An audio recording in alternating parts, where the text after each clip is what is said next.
tão significativo. Mas vamos parar no texto para a gente pensar um pouco. Nós vamos pensar no livro de João, no Evangelho de João, capítulo 20. Multimídia, a gente vai usar a versão revista e atualizada.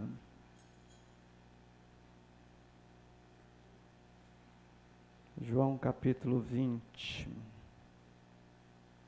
a partir do verso 1. Meus irmãos, a respeito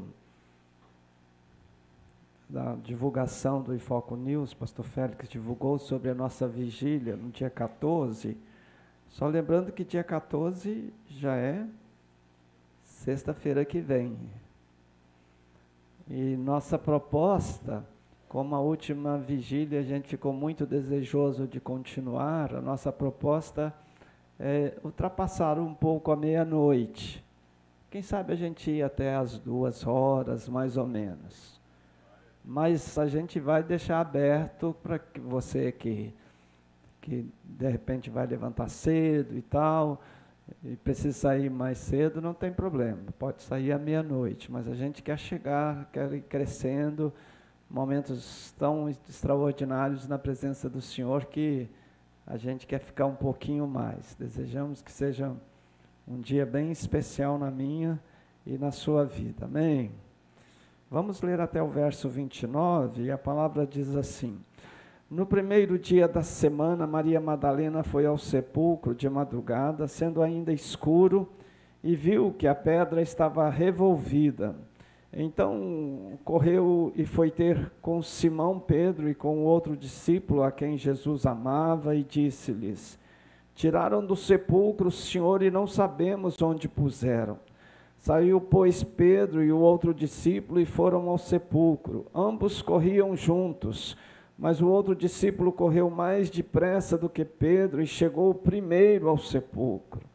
E abaixando-se viu os lençóis de linho, todavia não entrou.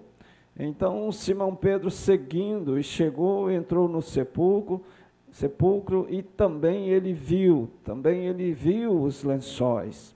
E o lenço que estivera sobre a cabeça de Jesus, e que não estava com os lençóis, mas deixado num lugar à parte. Então entrou também o outro discípulo que chegara primeiro ao sepulcro e viu e creu, pois ainda não tinham compreendido a Escritura que era necessário ressuscitar de entre os mortos. E voltaram os discípulos outra vez para casa. Maria, entretanto, permanecia junto à entrada do túmulo, chorando, e enquanto chorava, abaixando-se, olhou para dentro do túmulo e viu 2 anjos vestidos de branco, sentado onde o corpo de Jesus fora posto, um à cabeceira e outro aos pés. Então eles lhe perguntaram: Mulher, por que choras? Ela lhes respondeu: Porque levaram o meu Senhor e não sei onde o puseram. Tendo dito isto, voltou-se para trás e viu Jesus em pé, mas não o reconheceu que era Jesus. Respondeu-lhe Jesus: Mulher, por que choras? A quem procuras? Ela, supondo ser ele o jardineiro, respondeu: Senhor, se tu o tirasses, dize-me onde o puseste e eu o levarei. Disse-lhe Jesus: Maria. Maria. Ela, voltando-se, lhe disse em hebraico: Rabone, que quer dizer mestre. Recomendou-lhe Jesus: Não me detenhas, não me segures, porque ainda não subi para meu Pai, mas vai ter com os meus irmãos. E diz-lhe: Subo para o meu Pai e vosso Pai, para o meu Deus e vosso Deus. Então saiu Maria Madalena anunciando aos discípulos: Vi o Senhor, e contava que ele lhe dissera estas coisas. Ao cair daquela tarde, daquele dia, o primeiro da semana, trancadas as portas da casa onde estavam os discípulos, com medo dos judeus, veio Jesus e pôs-se no meio deles e diz: Paz seja convosco. E dizendo isso, lhes mostrou as mãos e o lado. Alegraram-se, portanto, os discípulos ao verem o Senhor. Disse-lhes, pois, Jesus outra vez: paz seja convosco, assim como o Pai me enviou, eu também vos envio. E havendo dito isto, soprou sobre eles e disse-lhe: recebei o Espírito Santo. E se de alguns perdoardes os pecados, são-lhe perdoados. Se los retiverdes, são retidos. Ora, Tomé, um dos 12, chamado Dídimo, não estava com eles quando veio Jesus. Disseram-lhe então os outros discípulos: vimos o Senhor. Mas ele respondeu: se eu não vir nas suas mãos o sinal dos cravos, e ali não puser o dedo, e não puser a mão ao seu lado, de modo algum acreditarei. Passados 8 dias, estavam outra vez ali reunidos os seus discípulos e Tomé com eles. Estando as portas trancadas, veio Jesus, pôs-se no meio e disse-lhes: paz seja convosco. E logo disse a Tomé: põe aqui o dedo e vê as minhas mãos, chega também a mão e põe no meu lado, e não sejas incrédulo, mas crente. Respondeu Tomé: Senhor meu e Deus meu. Disse-lhe Jesus: porque me vistes, crestes? Bem-aventurados os que não viram e creram. Antes de iniciarmos a palavra, vamos, meus irmãos, orar ao Senhor. Eu quero convidar você para ficar em pé,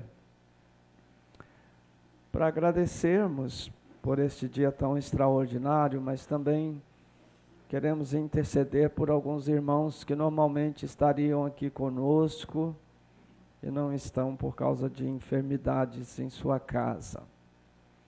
Quero destacar: o pastor Samuel está com seu filho Isaac no hospital. Acho que foi uma gripe, aquilo causou lá uma infecção. Ele está no hospital já desde quinta-feira e não tem muita perspectiva de sair logo. A outra pessoa é a Gabriela, filha do Ranieri e da Adriana. Também no final de semana ela pegou dengue, pegou Covid e não podia dar os remédios próprios de Covid, porque por causa da dengue poderia causar alguma questão com sangue, né? Da hemorragia interna, e aquilo acabou inflamando a vesícula e também está no hospital sem expectativa de sair logo.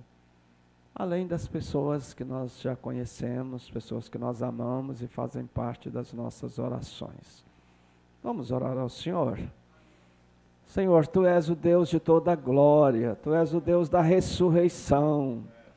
Nós não estamos falando de pessoas mortas, mas o Senhor nos ressuscita todos os dias, Senhor. Ressuscita a nossa alegria, ressuscita o nosso prazer, ressuscita o nosso regozijo. Senhor, é uma coisa tremenda fazer parte da igreja do Senhor, fazer parte da família da fé, fazer parte do povo de Deus, fazer parte da família celestial, fazer parte da família que terá o seu corpo glorificado e não terá nenhuma dor, não terá nenhuma enfermidade, a morte já não mais existirá.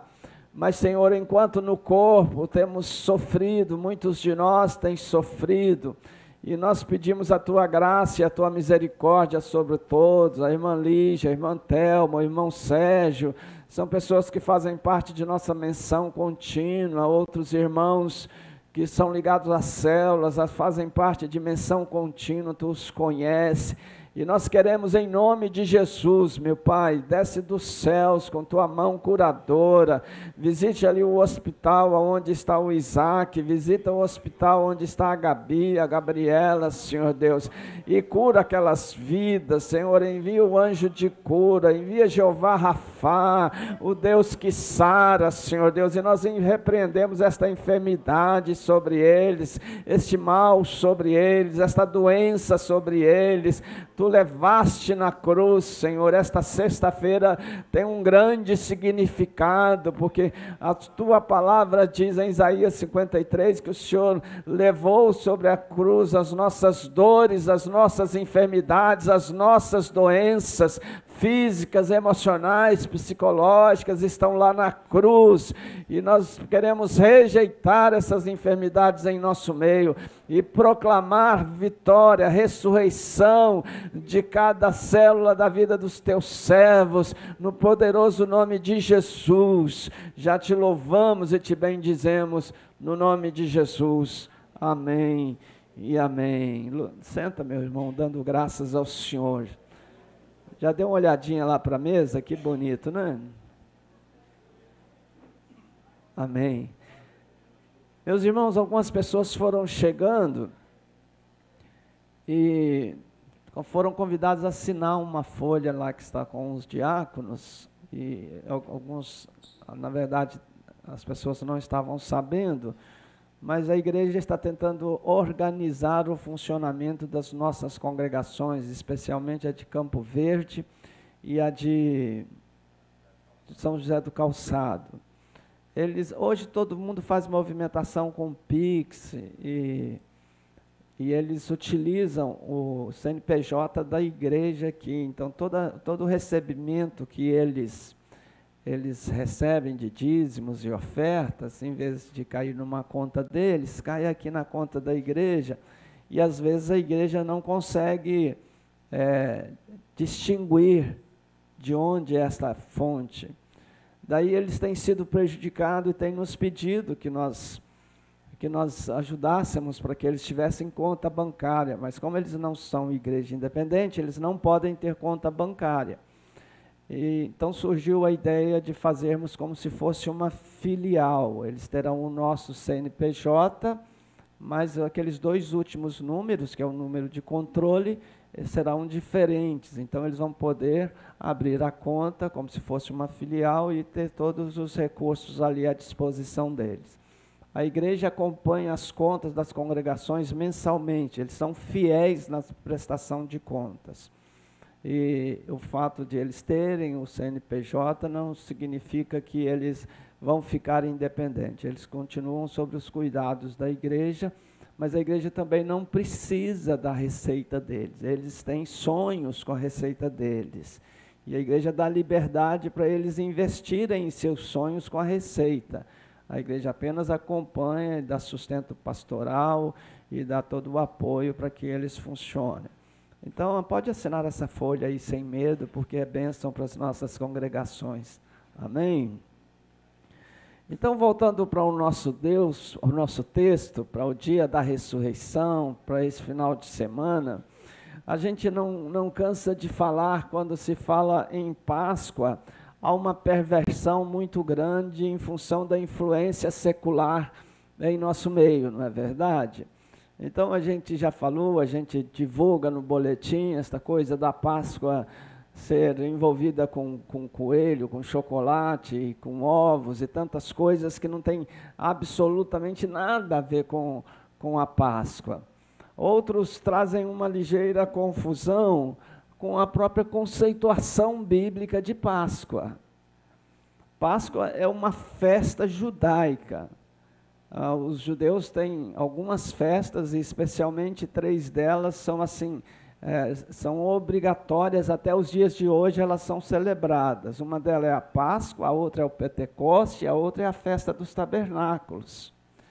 Então, a festa da Páscoa, ela tem tudo a ver conosco, porque na Páscoa, como nós vimos aqui, esta encenação tão extraordinária, a Páscoa aponta completamente para Jesus Cristo. Então, todos os elementos que estão contidos ali naquela festa da Páscoa, a primeira Páscoa realizada foi lá na saída do Egito, no dia da saída lá do Egito, eles comem a Páscoa, e a noite inteira o que sobrasse e deveria ser queimado, não devia sobrar nada, apontando para um sacrifício perfeito, completo, inteiro de Jesus por nós.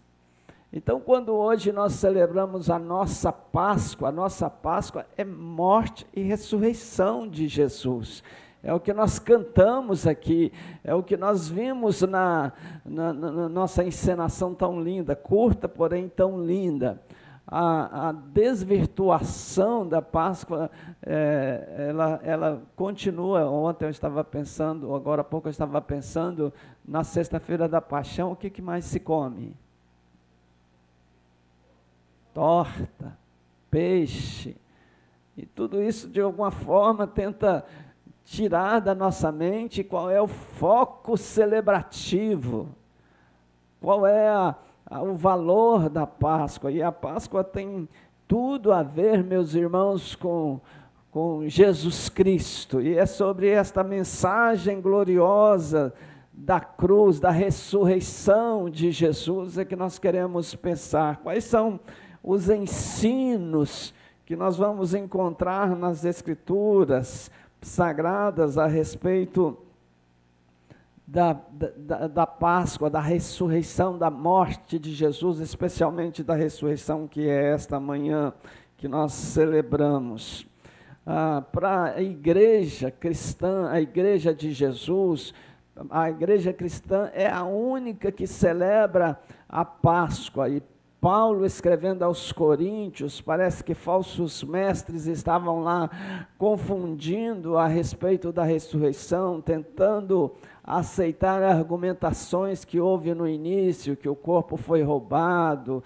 Havia até mesmo, lendo esses dias sobre a Páscoa, sobre a ressurreição de Jesus, havia até mesmo um certo comentário que naquele período era muito comum roubarem os corpos, roubarem os bens que estavam nas tumbas. Então tiravam a pedra, entravam e roubavam corpos, roubavam bens. Era muito comum, tanto que o imperador declarou morte sobre quem roubasse os corpos. Mas a grande desculpa, a grande tentativa de mascarar a ressurreição de Jesus é falar também que os cristãos roubaram os seus corpos. Quando os próprios crentes daqueles dias, estavam totalmente com seus corações quebrados por aquela realidade, a ressurreição ainda não estava claro para eles. E Paulo vai combater esta ideia de roubo, esta ideia de não haver uma ressurreição. No capítulo 15, ele escreve 59 versículos sobre este assunto, e ele disse que se Cristo não tivesse ressuscitado, a nossa fé seria vã, não faria sentido a nossa fé. Ele disse que a nossa proclamação, o anúncio sobre Jesus Cristo, seria inútil, como proclamar um Jesus que está morto. Ele diz que a nossa esperança, a esperança da vida eterna, a esperança dos céus, ela seria vazia. Nosso testemunho de que fomos salvos por Jesus, que sentido faria? Que ele morreu pelos nossos pecados, mas morreu também, outros líderes religiosos morreram, e o túmulo dele está lá. Então o nosso testemunho seria um testemunho falso, uma libertação falsa, um perdão de pecados falso, uma promessa de vida eterna falsa. Nossos pecados, na verdade, não teriam sido perdoados. E Paulo disse, se fosse desta forma, nós seríamos os mais infelizes de todos os homens. E eu queria pensar com você rapidamente sobre algumas lições sobre a ressurreição de Jesus. A primeira delas é sobre a pedra removida. A pedra removida é a mensagem viva de um grande milagre. Porque, você já parou para pensar, por que a pedra foi removida? A pedra foi removida para Jesus sair dela? Jesus ressuscita com seu corpo glorificado, ele já não está mais preso ao corpo físico. Ele ele usando sua divindade, ora ele aparece com um corpo físico e ora ele aparece com um corpo celestial, tanto que ele aparecia dentro dos locais de reunião e saía, ele não precisava de locomoção física.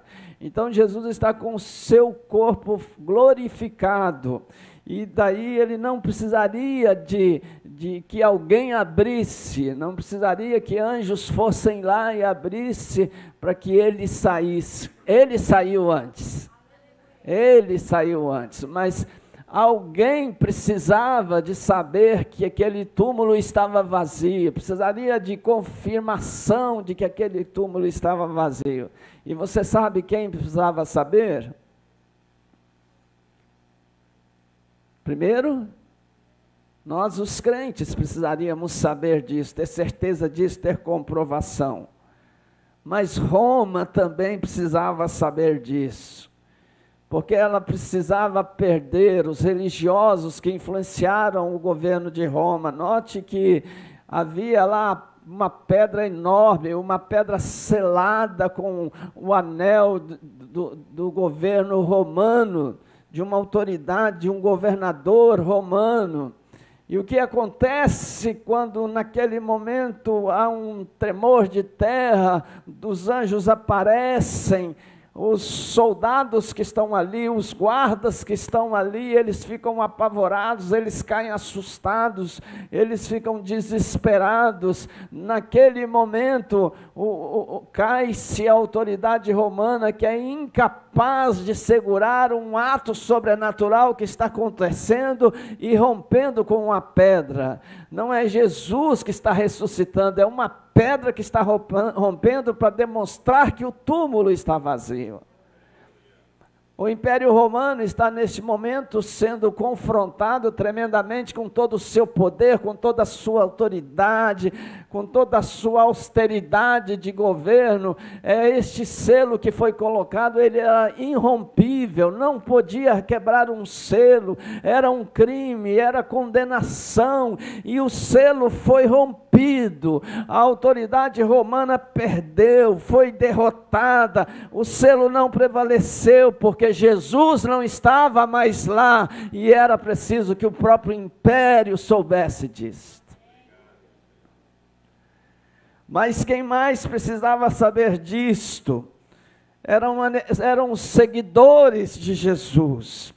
Haviam diversas profecias bíblicas sobre a morte e ressurreição de Jesus, mas eles não estavam mais com essas profecias, essas promessas divinas, esses textos não estavam mais na cabeça deles, não dava compreensão, eles não sabiam como lidar isto, e eles precisavam ver o túmulo vazio, eles precisavam saber daquela realidade, para eles começar a reorganizar a sua mente, o seu entendimento, o seu intelecto, as suas emoções, a sua visão.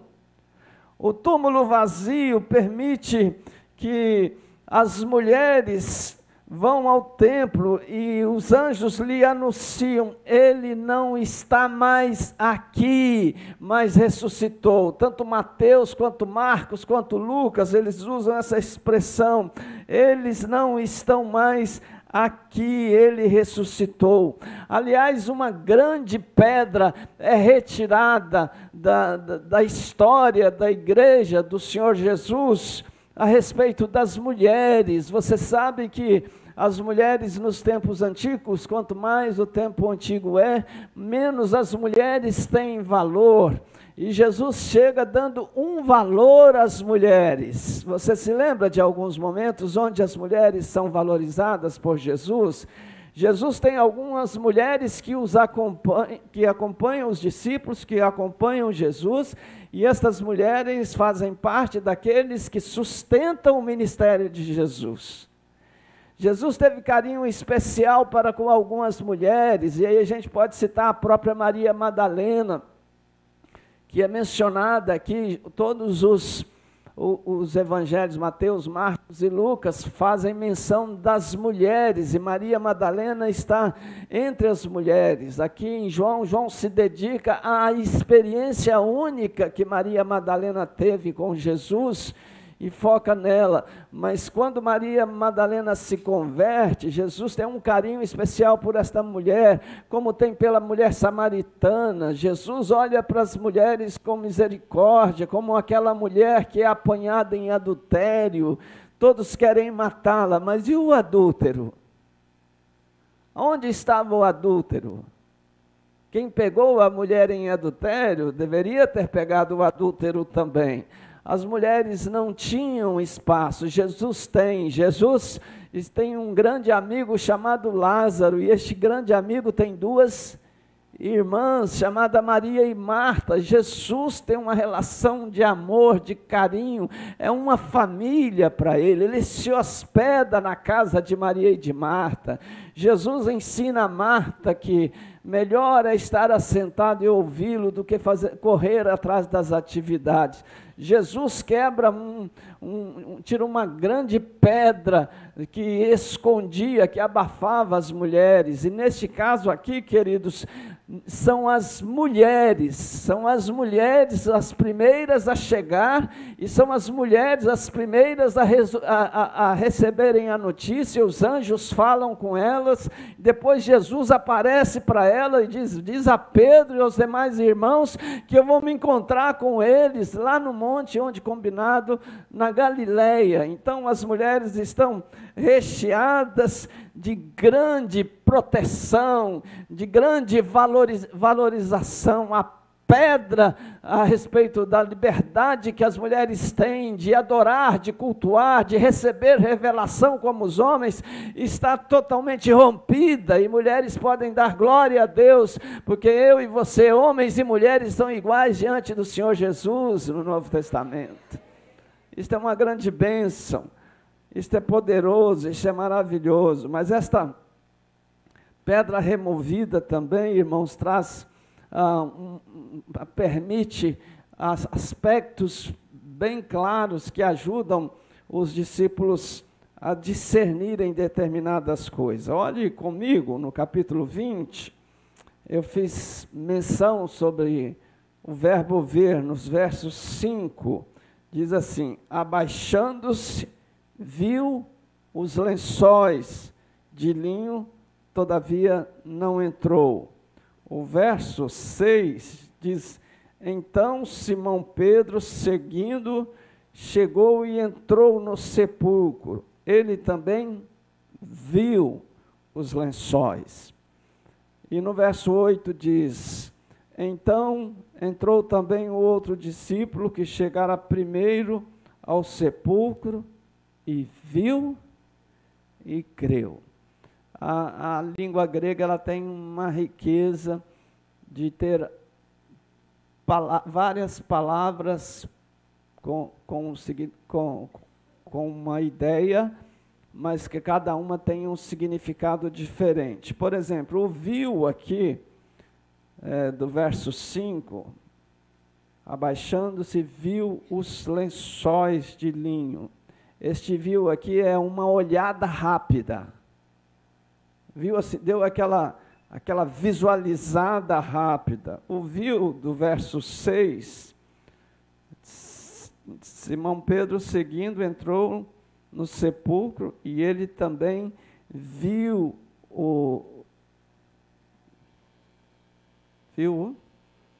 os lençóis. Viu os lençóis. Esta aqui já é uma olhada mais atenta, uma olhada com cuidado. Pedro olhou e viu. João deu uma olhada rápida. Pedro já olhou atentamente. E no verso 8, é outra visualização, agora é João que vai ver. Este verbo aqui é ver com um entendimento intelectual claro, compreender claramente o significado daquilo. Um entendimento espiritual do que aconteceu. Não há dúvida. Ali está, de fato, a comprovação. E aqui tem, até nessa observação que eles fazem, ele no verso 7 está assim: e o lenço que estivera sobre a cabeça de Jesus, e não estava com os lençóis, mas deixado num lugar à parte. Esse lenço deixado num lugar à parte, dobrado, demonstra claramente os próprios lençóis em que Jesus estava enrolado neles, estando lá, demonstra claramente que não houve roubo, não houve assalto. Esse cuidado de dobrar o lençol e deixar do lado, não houve assalto, não houve roubo. Então não adianta dizer que o corpo foi roubado, na verdade o corpo foi ressuscitado. Ele está vivo, ele se levantou, ele saiu para manifestar o complemento de sua obra, que é morrer pelos nossos pecados, pagar o preço dos nossos pecados, ressuscitar ao terceiro dia, para adquirir com isto o direito de nossa ressurreição e de nossa ascensão aos céus num corpo celestial como ele estava naquele momento. Eles viram isto, glória ao Senhor, glória ao Senhor. Outra mensagem, outro ensino que nós encontramos aqui, é que a pedra retirada, o túmulo vazio, a ressurreição, é uma mensagem clara aos que choram. Do verso 11 a 18 é o relato da Maria Madalena que chora, e o texto, a ideia da palavra chorar lá é chorar alto, é chorar com dor, sabe? Você chorar com muita intensidade. Maria Madalena, neste momento, é o reflexo da dor que está no coração de todos os santos, de todos os seguidores de Jesus, que neste momento estão perplexos, estão desconsolados, estão assustados. Aquela sexta-feira, irmãos, tinha sido negra para aqueles que haviam crido no Senhor Jesus, que haviam acompanhado o Senhor Jesus, que haviam andado com o Senhor Jesus, que haviam ouvido mensagens extraordinárias dele, que haviam visto os milagres, que eram frutos de milagres, suas vidas estavam sendo transformadas, mas naquele momento eles haviam perdido aquela esperança, aquela alegria, aquele prazer de seguir o Mestre, de dormir com ele nas campinas, de hospedá-lo nas casas. O Mestre não está mais aqui. Havia um choro, uma tristeza, uma angústia. Eles haviam, pense bem, irmãos, eles haviam deixado tudo. Pedro e João deixaram sua empresa de pesca, Mateus deixou a coletoria. Todos eles tinham uma ocupação e eles deixaram tudo para seguir Jesus, e de repente, de quinta para sexta e sábado, as coisas estão totalmente mudadas, transformadas, e eles estão desapontados, desorientados, estão chocados, estão com lágrimas no coração, e Madalena é o reflexo. Aquele sábado, meus irmãos, deve ter sido um dos piores sábados em toda a história deles. Eles não sabiam o que estava por acontecer, mas só havia dor na alma, coração entristecido, sentimentos confusos, mente atordoada e perplexa. Apesar de Jesus ter lhes falado algumas vezes, em Mateus 26, 32, Jesus diz: olha, agora está chegando, estou indo para Jerusalém, estou indo para morrer, mas eu vou ressuscitar no terceiro dia. Nenhuma dessas palavras vem à luz, ninguém consegue reter essas palavras, os próprios textos proféticos não conseguem reter essas palavras, e eles estão desconsolados, estão chorosos. E Maria Madalena é a expressão. Maria vai ao túmulo de manhã, na esperança de completar aquele processo de embalsamento que José de Arimateia tinha feito com Nicodemos, e ela chega junto ao sepulcro e percebe que ele está vazio.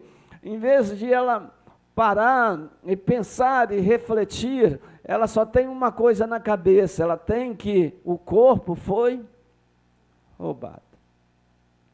Os anjos lhe perguntam, por que choras?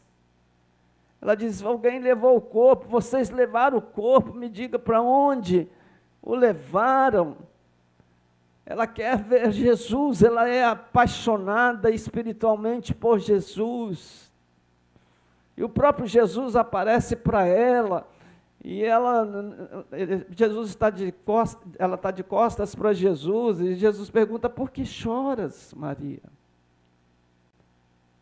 Levaram o corpo do meu Senhor, há um clamor, há uma dor inconsolável. Todos os que tiveram perda sabem como dói uma perda. Todos que tiveram uma mãe, um irmão, um filho, uma pessoa bem próxima, que você estava com ela todos os dias, sabe como dói uma perda. E Maria Madalena está com essa dor no coração. E aí Jesus a chama de uma forma especial, Maria. E neste momento Maria reconhece que é Jesus, e a ideia do texto, quando Jesus diz, não me segures, é que ela se vira e abraça Jesus, adora Jesus. E ele diz, não me segures, não completei a obra, não terminei, ainda tenho... Eu não vou estar com você mais em corpo físico, a minha comunhão com você será de uma forma espiritual. Hoje, meus irmãos, muitos de nós temos uma vida cristã sofrida, muitos de nós temos uma vida cristã amarela, uma vida cristã entristecida, uma vida cristã sem vitória, sem alegria, porque nós vivemos como esses discípulos estavam neste momento, é como se Cristo, a vitória de Cristo, a morte de Cristo, a ressurreição de Cristo, não fosse uma realidade para nós. Nós vivemos celebrando as derrotas, nós vivemos celebrando as dores, nós vivemos celebrando as dificuldades, nós vivemos celebrando as crises, nós vivemos celebrando os desertos, e nos esquecemos, meus irmãos, que estas coisas fazem parte da vida natural de qualquer pessoa, mas em todas elas nós somos mais do que vencedores,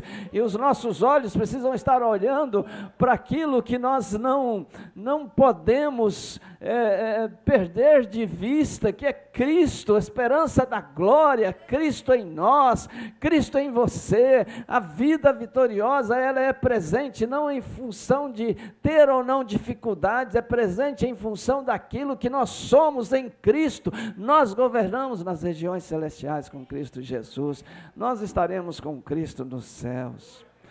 Terceiro e último lugar, irmãos, para a gente tomar a ceia juntos e depois tomar o nosso café. A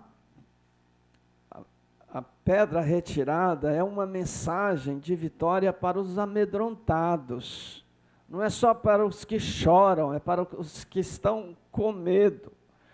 Na primeira cena, a dor dos que choram. Nesse segundo momento, nós temos a cena dos discípulos, amedrontados, meus irmãos, acovardados, fechados a 4 chaves lá no cenáculo, eles estão escondidos. Eles eram aqueles discípulos que estavam ao lado de Jesus, intrépidos, ousados, Senhor, vamos pôr fogo nessa cidade e tal, aqueles homens todos prontos para lutarem com Jesus. Pedro arranca da espada e corta a orelha de Malco ali, Jesus corrige, conserta naquele momento. São homens que ao lado de Jesus demonstram-se firmes, demonstram-se fortes, demonstram-se que creem em Jesus, que agora eles têm de fato o Messias. Pedro é que vai falar que para quem iremos nós, tu és Tu és o Cristo, o Filho do Deus vivo. Pedro é o que vai dizer, o que dizem eles? Ele diz, tu és o Cristo, o Messias prometido. Toda aquela fé, de repente, ela desaparece. Eles haviam matado o líder, eles haviam matado Jesus. Agora ficaria muito simples, é só pegar aqueles 12, pegar o Pedro, que era tido, até neste momento ele aparece como o líder, era tido como o líder, o co-líder, o líder depois de Jesus. Ele está com medo de morrer, ele está amedrontado. Eles vão ao túmulo, Pedro e o João, eles vão ao túmulo, olham, confirmam e voltam correndo, eles não ficam lá. Quem é que fica lá? Maria Madalena.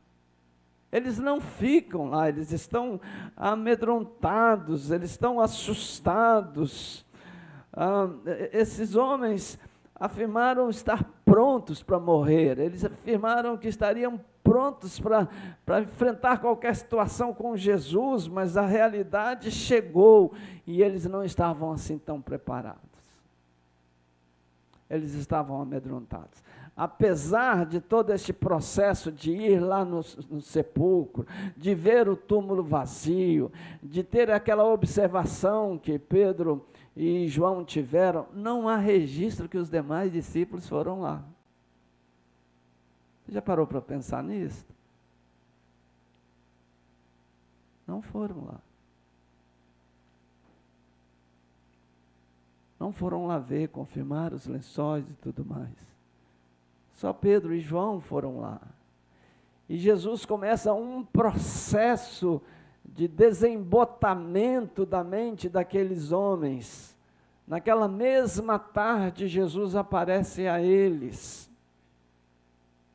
Entra no cenáculo onde eles estão e Jesus diz, paz seja com vocês. E ali, Jesus conversa um pouco com eles e sai. Mas ali não está Tomé. E quando Tomé chega, Jesus diz, os discípulos dizem, nós vimos o Senhor. É verdade, agora nós não vimos só o túmulo vazio, assim como as mulheres viram o Senhor. Nós vimos o Senhor, Ele esteve aqui conosco. E Tomé falou assim? Não creio nisso. Não pode ser verdade. Não pode ser verdade. Eu só creio se eu tocar. E passado 8 dias, no domingo seguinte, novamente eles estão lá fechados. Já são 8 dias, já são 10 dias da morte. Eles estão lá fechados, e agora Tomé está. E Jesus chega e diz, paz seja com vocês. E agora Jesus mostra as suas mãos para o Tomé e diz, pega, Tomé. Mostra o seu lado e diz, toca, Tomé. Toca, Tomé. E Tomé diz uma expressão extraordinária. Irmãos, a gente pode deixar de crer.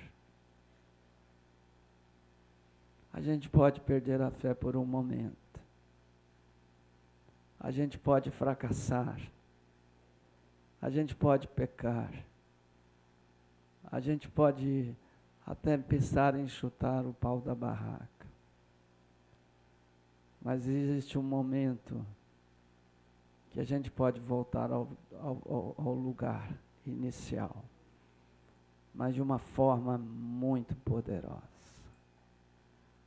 Tomé olha para Jesus e eu vejo que Jesus, e eu sinto no meu espírito que Tomé está de joelho, dizendo, Senhor meu e Deus meu.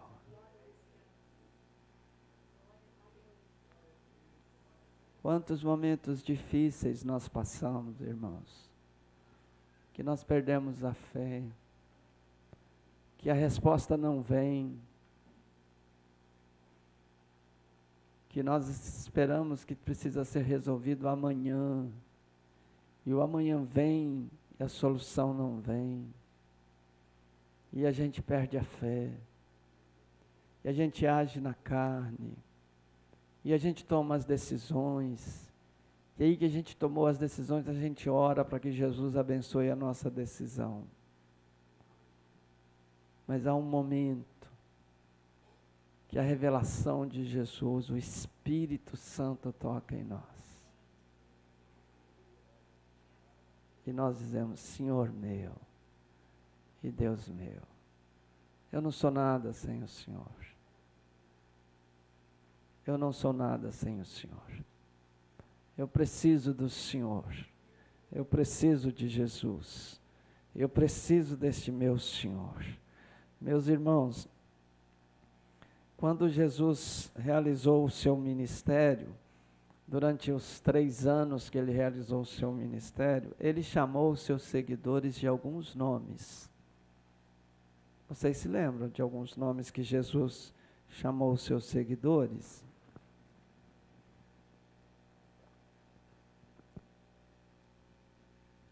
Jesus os chamou de servos. Quando ele lava os pés, ele os chama de servos. Vocês devem fazer os mesmos. Jesus os chamou de meus discípulos, quando ele se mostrava como o rabi, o mestre. Jesus os chamou de minhas ovelhas, quando ele diz, eu sou o bom pastor. E Jesus os chamou de meus amigos. Ele diz, vós sois meus amigos, se fizerdes o que eu vos mando. Mas Jesus agora não chama os discípulos nem de servos, nem de discípulos, nem de ovelhas e nem de amigos. Jesus chama esses homens e mulheres de meus irmãos. Em todos os relatos de Mateus, Marcos, Lucas e João vai e diz aos meus irmãos. Agora é família. Agora Jesus é o irmão primogênito, é o primeiro irmão, é o irmão que é responsável por cuidar, por ser a proteção. Você agora chama Jesus de meu irmão, meu Senhor, meu Deus, meu irmão. Meus irmãos, isso é fantástico, e eu quero terminar falando essa parte aqui que as meninas falaram na peça que eles apresentaram. Essa canção tão poderosa que diz, a morte venceste, o véu tu rompeste, a tumba vazia agora está, o céu te adora, proclama tua glória, pois ressuscitaste e vivo estás, és invencível, inigualável, hoje para sempre reinarás, teu é o reino, tu é a glória, é acima de todo nome estás. Meus irmãos, olhe para a história, veja as lideranças, os grandes líderes religiosos, veja Maomé, veja Buda, são religiões que até hoje são fortes pelo mundo afora. Onde está o líder deles? Onde está? Seus ossos estão na tumba. Mas Jesus está de pé, vencedor, ressuscitado. Jesus é o único. Ressuscitaste, vivo está. Teu é o reino, tu é a glória, hoje para sempre reinarás. esse é o meu, é o seu, é o nosso Senhor Jesus Cristo. Aleluia, aleluia, glória a Deus, glória ao Senhor, glória ao Senhor, hoje e para sempre reinará.